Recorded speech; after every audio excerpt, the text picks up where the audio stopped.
Hey Kansas City, it's time again for our monthly housing market update. Hi, I'm Gina Walton with the Walton Home team of Keller Williams, bringing you this month's market update from the new 2023 downtown Olathe Library. Now for our market update first, we're going to look year to date from August of 2023 to August of 2022. And for the number of closed homes, we're seeing 16.9% less overall for the Kansas City area. Prices have gone up 3.9% Kansas City area and 6.8% for Johnson County.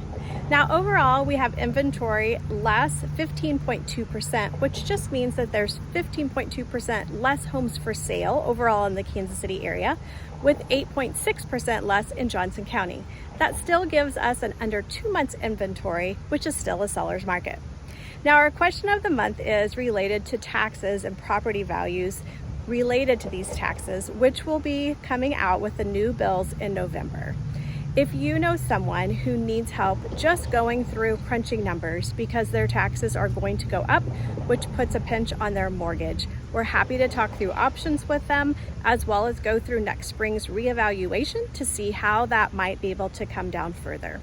As always, it's a pleasure serving you, your friends, and family with your real estate needs. Have a wonderful day, Kansas City.